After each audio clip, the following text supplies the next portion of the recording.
Welcome to Spill the Tea about weddings. Hi, I'm Teresa. Hi, I'm Sheila.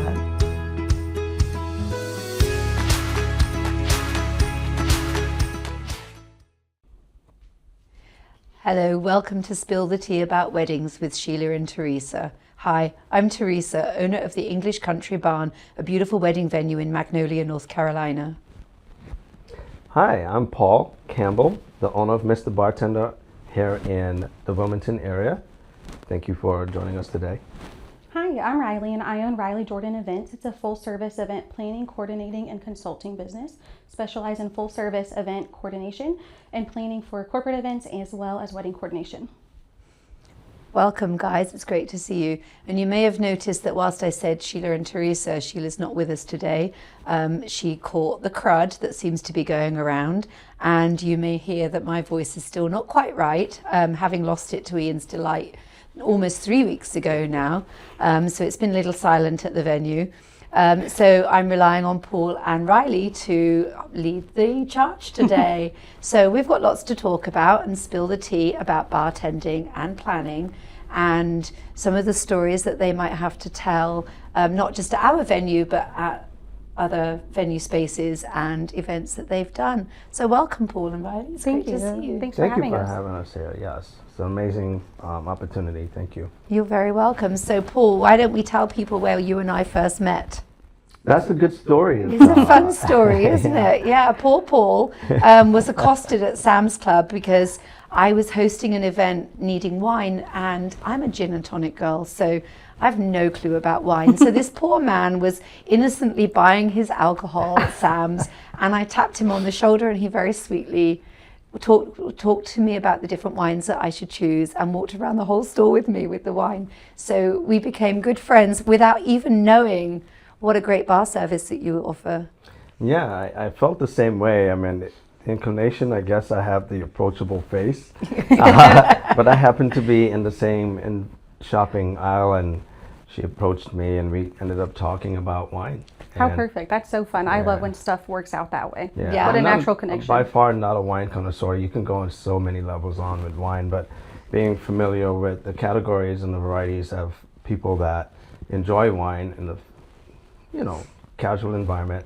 Shall I tell you why I don't enjoy wine though, Paul? Yeah. Would you want to know that true story? I really want to know. So, yeah, well, I mean, there is a degree of sadness to it in a way. My mother was dying and my family all got together to reminisce before she passed away. Uh-oh. And my daughter and my brother and my sister-in-law sat watching The Greatest Showman for about 12 hours on repeat, drinking every bottle of wine that was in my mum's house.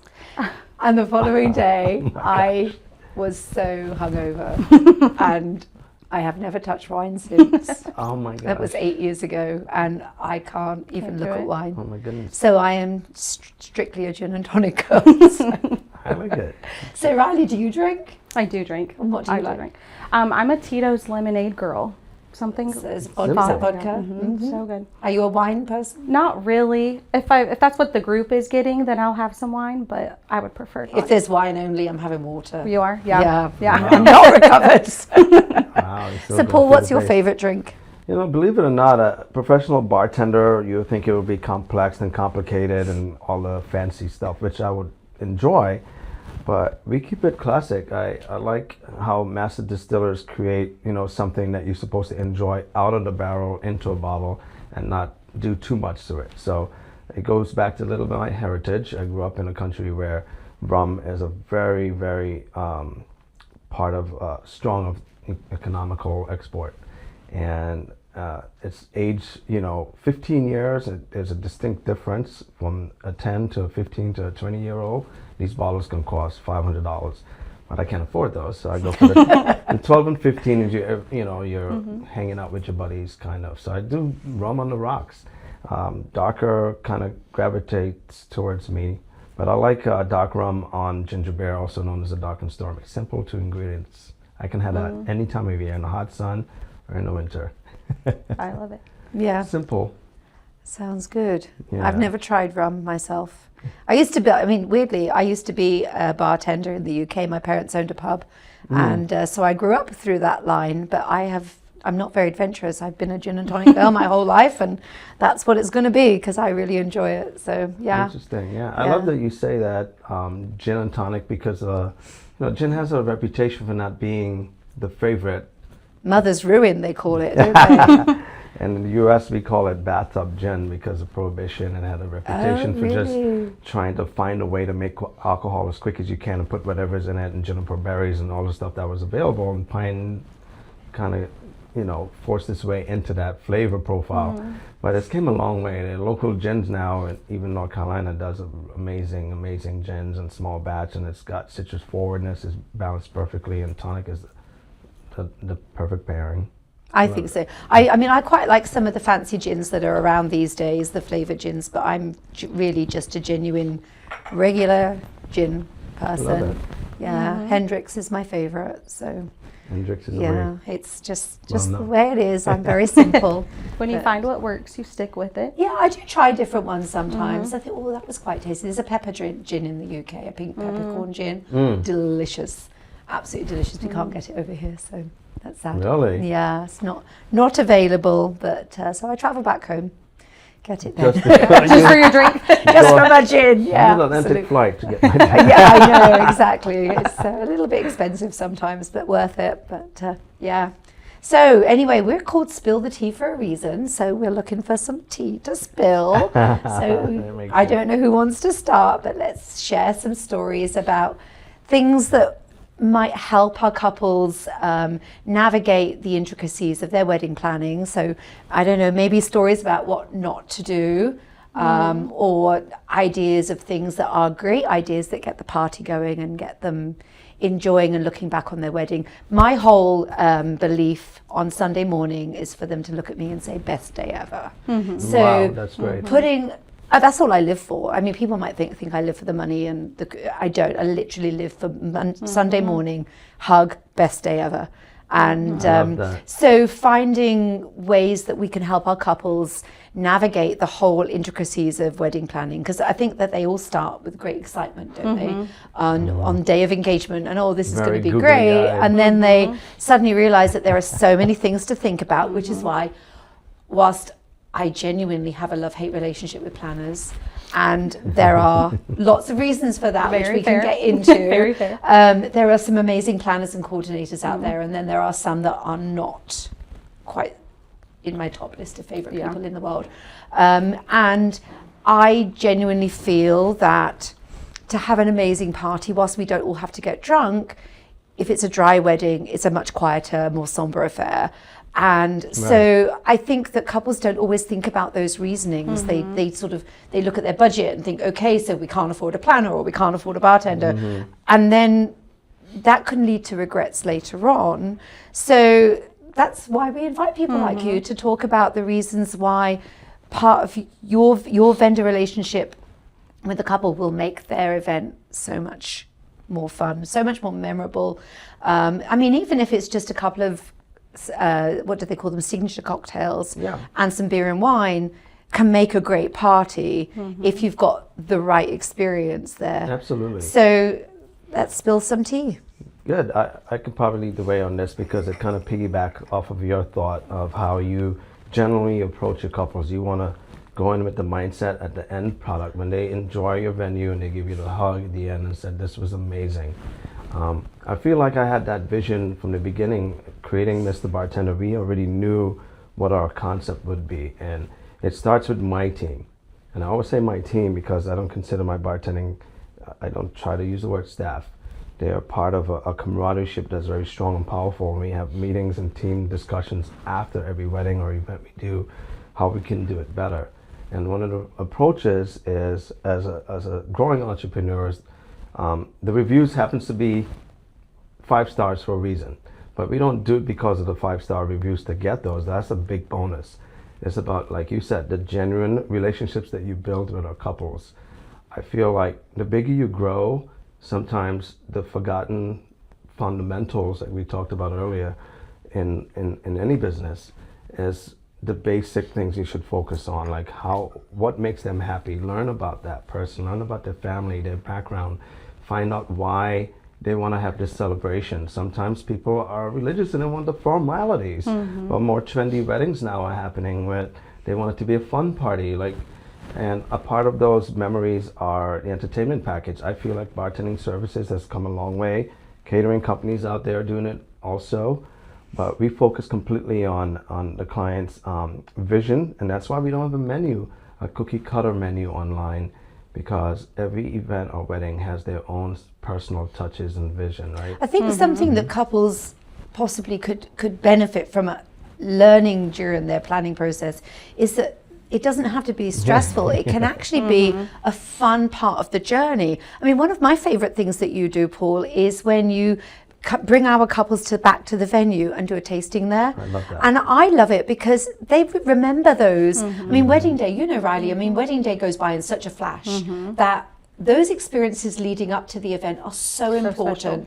And I mean, part of our venue philosophy is it's an experience. It's not just a revolving door wedding venue where Absolutely. we do weddings Friday, Saturday, Sunday, Monday, and we get them Okay. done. Next. We literally have a 3-day experience so that they can have those. I mean, we've had people starting booking a 4-day experience now so that they can have guests from out of town come in on Thursday Yeah. and do a crab boil, and then, you know, have those welcome parties and do rehearsal dinner, bartending events. Because you make them feel comfortable. Exactly. And that's what's so important, isn't it? And I think that bartending shouldn't just be, oh, I've hired a bartender who's going to show up and just serve my Meet the chosen liquor requirements. for the day. It's, for me, that experience and making them feel special. And I mean, I can remember I had a couple not very long ago, and they sat there giggling at their tasting and just had the best time. And that's part of the journey, don't you think? I think so too. I think regardless of your vendors, when you very first start, it's so important to figure out what you want your wedding to be. I think it's easy to look on your Pinterest board or see what everybody else is doing. But what's important, is it that you leave married, or is it that everything is picture perfect all day? And I think those two kind of create a very different planning process for you. And if you want it to be fun and you want your guests to have fun, you want it to be beautiful, I think there's a middle ground for that, and that really dictates who you're picking and who you're choosing to then Yes. partner with for your services. So I think before you even pick anybody, really figuring out what you want and what aligns with your budget and your venue, and then you can really move forward, because I think it's important. There's several bartenders, I'm sure, that will just pour your drinks. We go to the Just- next person, right? just But building your a whole drink. experience, and I think that that's super important when you're picking your vendors, is that you know what you're looking for. Maybe alcohol isn't an important part, so that's not the money that they want to dedicate to you for that, because they're more worried about something else, or vice versa. So I think for your couples, picking in the very beginning what's important makes a big difference. Yeah, we go through that. I kind of want to say a checklist, but you know, I came from a military background, and we have, you know, I've been in the Air Force, so it's always part of my way of thinking. It's like you go in there thinking that you're gonna give that client their vision, their thoughts, but they might not be as educated as you are in your category. And like Riley's pointing out, you know, you kind of have to let them do all the what will be, without thinking about a number, and don't think about money at this point in your financial comfort zones, like I like to say, as I learned. What would your vision be for this wedding? Do you want a fun party and the family remember these moments and be in the sunset with these beautiful photos and videos, and the venue that's presenting this background and landscape for you? Did you know, those are the things we ask. And we're not even talking cocktails. So the first thing yeah. we ask when they walk in is, so what's important to you at your wedding? Is it photography? You know, is it, and no disrespect, it's often not planning. But, No, it never is. You know, it's one of those things that they have to get to in the end. But, you know, some people do think that the party and the experience of having those specialty cocktails and having that experience is really important to them. And other Right. people are teetotal and they just don't think that that's important at all. And part of my job is definitely at the very beginning educating them to think about, you know, if they have a dry wedding, for example, the party will end up early. It will. It doesn't matter who you are. That party will be done by 9 p.m. Whereas if you have an experience and people, you know, if you have an amazing DJ, Yeah. the party will go on longer. So I don't think at the beginning they really have that understanding. And that's our job, isn't it? To help them learn and be educated. I mean, we do it all the time. It's the first time getting married. Most couples have never been in that situation. You know, if we get a second marriage, that's great. They usually act, you know, that's like, wow, that's my dream bride. Yeah, or somebody who's been a serial bridesmaid, because they've seen all the don't do's, haven't they? So they're quite useful too. We don't need that and that and that. She came in with a checklist. But yeah, I mean, the spill tea moment for me is when, you know, those pro tips are behind the scenes conversations that happen before we even get paid as taking on the client, or they taking us on as their professional bartending service. We want to make sure that we are a good fit for each other. The bride and groom will be interviewing me, the mothers and the brides and the parents of the groom or whoever, they're interviewing me, as well as also want to make sure we are delivering what they're looking for. And that turns into, you know, a strong relationships.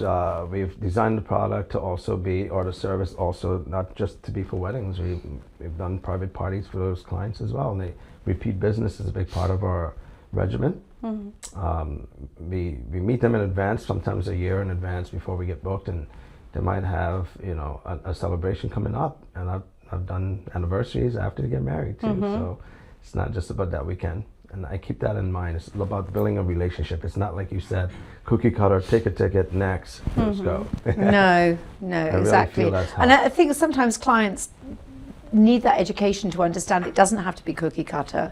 And we are all here, aren't we, to make sure it's their wedding their way. And I know that it's a really cliche type thing that you see all the time, your wedding your way, and you think, oh my God, it just sounds just... But we genuinely mean it. True, yeah. So, and it's hard not to be cliche sometimes, but you know, we do. And I'm sure that, you know, when you have clients that you want to work with, or they want to work with you, it's a good fit, and then you find out what's important to them on their wedding day. I always joke that we like interview our brides more than anybody, because there's just a personal choice. There's a million coordinators, there's a million people who do it. Obviously there's things that I like to think that we do that set us apart and make us a better option depending on your wedding. But ultimately you can go with somebody who has the same experience, the same price point, the same services exactly as I do. But then it's ultimately a personal decision. And who do you feel most comfortable with, right? Sometimes I'm helping the bride fix her bra and her dress, or her, you know, bustling her dress, or we're stepping in for some family dynamics. And so who do you feel comfortable handling those types of situations for you? And I think it's important for couples to pick people that they feel comfortable with. Yeah, well, I always say to couples when they come and visit us, you know, whilst we have a comprehensive vendor list, I will recommend somebody I think will be a good fit, and say start there, because the dynamic will possibly work better with them. Because, I mean, they're going to be with you a lot of time on the day. They're going to be with photographers up close and personal all day. You've got to really feel comfortable in those. So true. You know, and I mean, your guys, when your team of people that come, I mean, they're such fun to be around, aren't they? And I'm sure that when you first meet with your team members and think that they're going to be a good fit, they've got to fit within your team and make sure that the dynamics work. Yeah, and it's not about me. Like, the brand is presenting itself because of the team and the camaraderie that's so strong. Oftentimes, and I say this wholeheartedly, my team is beautiful people, smiling faces, because they're not overworked. The opening part of a bar service is not the same group of people as ending that night. It's a 12-hour day, and they might be overworked trying to serve, you know, a beautiful cocktail hour, and they had 6 hours of prepping and setting up the car, lifting heavy hundreds of pounds of ice, and people don't think about all that part. Now they gotta look presentable and beautiful and not sweating. So we try to split them up. But oftentimes I'm that person. I'm behind the bar doing the dirty work, physically picking up the garbage bags. And we have clients that are loving the beautiful smoked old fashions with beautiful translucent ice cubes and the hand printing, you know, each cube with an initial of the bride and groom on there. And they're like, wow, this is amazing. Where you guys are, how did you do this? And people don't realize that I'm actually the owner, and a lot of my bartenders get the questions like, you know, how can you get in contact with the owner and stuff, because I'm getting my hands dirty. We've got to be part of the service leadership, I call it. It's why I feel the camaraderie of the team is. It's like everybody has to have their part, and when it comes to work, it's work, but they do it comfortable, happy, and that comes with the camaraderie. They're taking care of each other. We all there to support each other, which works in the environment in a wedding. The guest is going to be happy. They come to bar moments. I call that bar moments because that's where they enjoy their party, and the DJ and the band, and of course is a big part of the entertainment package. But I feel at the bar is where people come from the ceremony, beeline straight to the bar, and want to have that moment of happiness and celebration. That's why I think a complete bar service sets the wedding on a different level. Yeah. It's not just a bartender serving up to serve beer and wine. It's a whole experience, and it definitely puts the whole wedding That's much more memorably in people's minds when they leave and they say, wow, that was amazing. It's important for people to pick vendors that make every part an experience. Your DJ was great and he invited you on the dance floor. If you have a character artist that they made you feel welcome and took their time with you and made you feel like you're special, your bar service is everything, because it does like really portray an entire experience and an event for your couples. And I think that's what makes it memorable. They had a great time when they left your wedding. It's so true. Like the food and beverage should be so important to give your guests that moment where they're like, wow, they really paid attention to the things I would want as a guest. Think from the guest's point of view. I know Sheila and I we will butt heads all the time, because obviously she's a florist as well.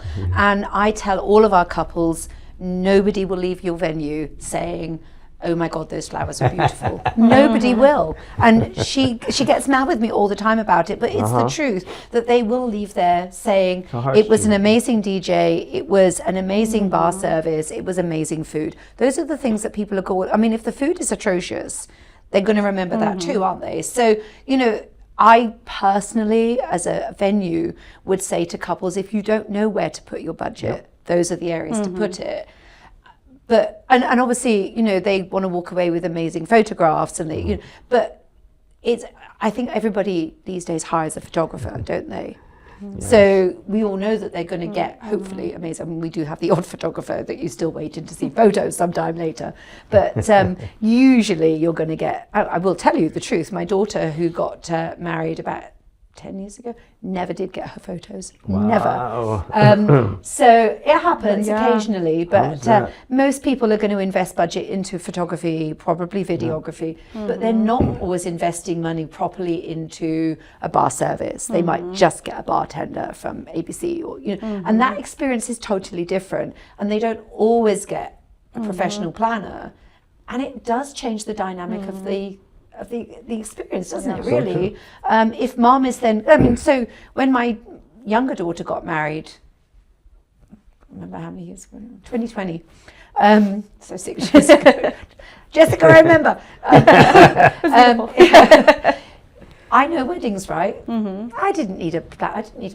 It's okay, I know what to do. Don't worry, Jessica, I've got this. If you asked her what her one regret was of her wedding day, is I didn't hire a planner, because I then spent the whole day rushing around, doing all the things that a planner would do. And actually, she had hired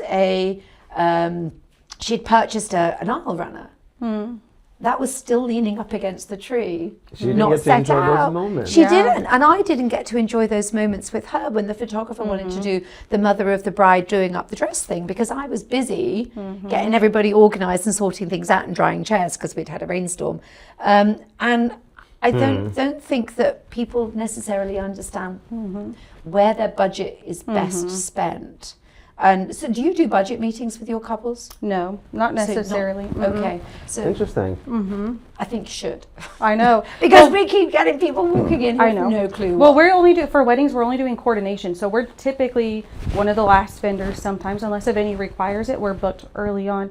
And so we have like templates and resources within our onboarding guide that kind of gives estimates about your budget, or typically what you would spend per person. But no, a lot of times we're coming in later, which makes it hard sometimes because we don't have a say in a lot of our vendors or a lot of the decisions made. So would you consider doing planning as well? I know you do corporate planning. We would consider it. We go back and forth on that a lot. I don't know. We'll just have to wait and see, I think. My biggest thing is I want every couple to feel like we were so hands-on with them. And when we're there on wedding day, that they're the only couple that we will have all year. I want them to feel like we remember all their details, that we're so immersed in their experience and all the things, which is true. Like, we love it. And so I just want to make sure we're not taking on more than we can handle. Gotcha. And I want to be available when they're calling because they're stressed about their dress or which linens to get or whatever. I want to make sure that our team has the bandwidth to answer all of those questions that they feel that comfort the whole time. Right. So how many weddings would you typically do a year? We probably like around 26 is pretty good. We try to do about 2 a month. Okay. So that you It really depends can on the focus. season. And how many weddings? I know because you have more than one team, so you can obviously multitask. But you personally can't be at 2 places at once. Exactly. But how many weddings would you like to? Is that a comfort zone for you? Yeah, I feel that I'm figuring out the algorithm of how to duplicate myself. Yeah. And that comes with people that are technically smarter than you and better what you do. But it's also my brand and my face. And when couples book us, they want to see me there. And some people... Well, we love to see you there too. I mean, I love your team when they come and they do an amazing job. But I would say that having the owner there makes a difference. And we say that at the venue, that when Ian pops up in the evening, everybody loves it. They love to see him. I mean, they see me in the mornings and then in the evening. And it's kind of a comfort to know that the owner of the small business Absolutely. is right I always there. have that in the back of my mind. And as a small business owner, I do have intentions on growing the business and growing the brand. And you definitely can't be, like Riley said, all the place all the time. And you don't want to take on more than you would plan on doing, for that client. But also, in order for me to grow as Mr. Bartender, we have to have very valuable representation. And people like Landon, who's been in the industry for 20 plus years and created cocktail menus, we are kind of introducing that person. I'm not just randomly having them show up on that day. So they have met my team lead or the people that are going to be representing me if I can't be there. And we have personal time as well, and we get to build that relationship in advance. Landon comes to the tastings. The other teammates that I'm hiring to be team leads will come with me, and we get introduced on the phone.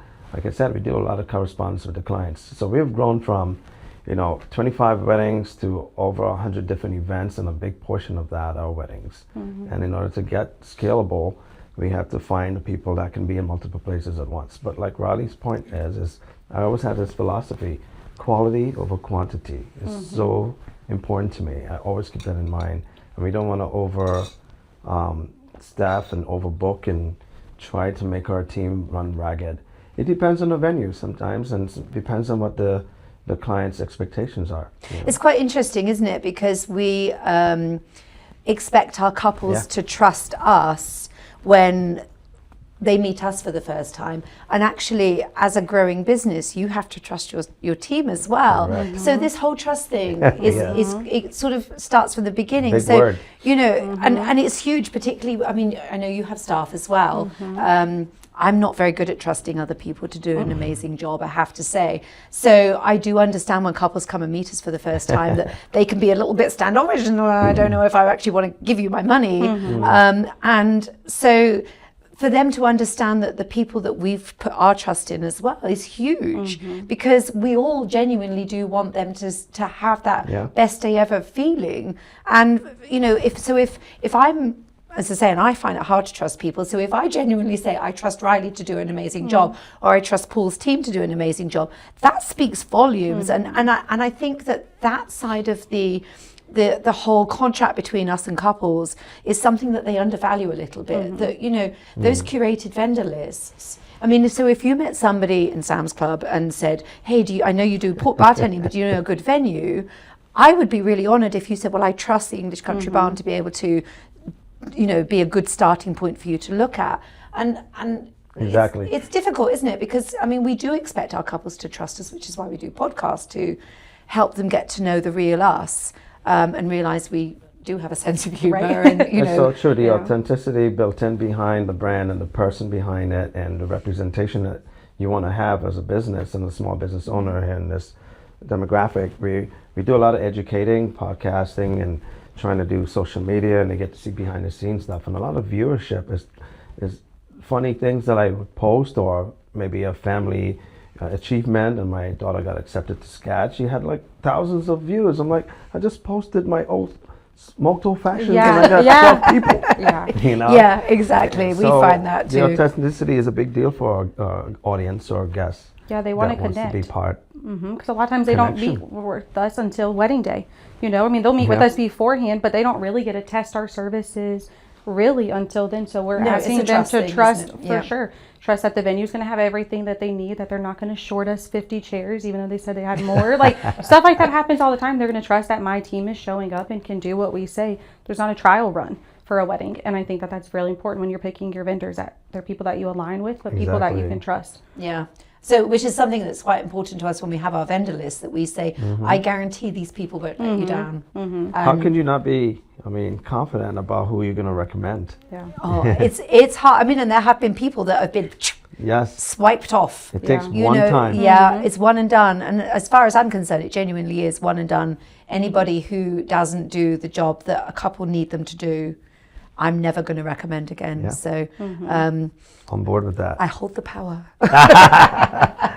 It makes sense though, because if I was in a position where, you have the third party vendor, people that you would trust and want to represent you, and you confidently selling your brand or product to a client, potential couples, not everything you're going to say to them will be upholding, because you don't want that bad review, or you want to make sure that you have that representation genuinely built in.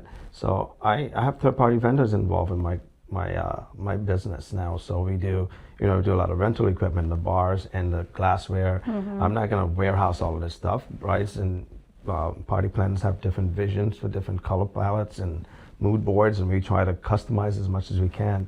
So we'll third party vendor out, and we do ice sculptures, and we use an ice sculpture artist that will present something amazing. So if we bourbon a cigar bar, now there's 5 people involved, right? Yeah. And we can go 3 different ways to go get these same services. But if I confidently stick with the person that always delivers, that also works in the favor of the client as well. Yes. Because now they're getting all-inclusive package at a discounted rate that they would never get if they went directly to that vendor, because they're not going to get that same price, and now they're going to not be upcharged with the delivery fee and the pickup fee and the come get me fee and the fee 545. Yeah. There's a fee for everything. There's a fee for everything. I see that a lot too, especially when we're planning. There's a different fee if my client goes directly to them or if we go directly to them, and whether that's fair or not, whatever. Most of my, especially on the corporate side, they will end up saving more money than they paid for my services, because I know who to ask, what I to really ask, love how that we're you're bringing wording that it. up. I So think it's true. so important, and I think that when you're picking your vendors, like, there's just so much more to consider. I'm not just showing up on wedding day to like make sure you walk down the aisle Although I at the will right tell time. you, Riley, there are coordinators who do just show up on wedding day, Right, day, there which are. is why I have that love-hate relationship with them. I don't but- blame you. I have it too, okay? But I think it's important that when you're thinking about those things, there's so much more, and that's our job to educate when you're booking vendors or even having that first call with potential clients. Here's what I do, and here's how I make this an experience for you, and what I can promise you as your coordinator, as your bartender, as your venue. When you walk away, this is what you will get from me. Yes, and I think that it's one of those things that couples, when they just got engaged and start planning, do not understand that there is this huge pathway of different people that they could stop off, and I can pick this one for $500 and just have a very basic service.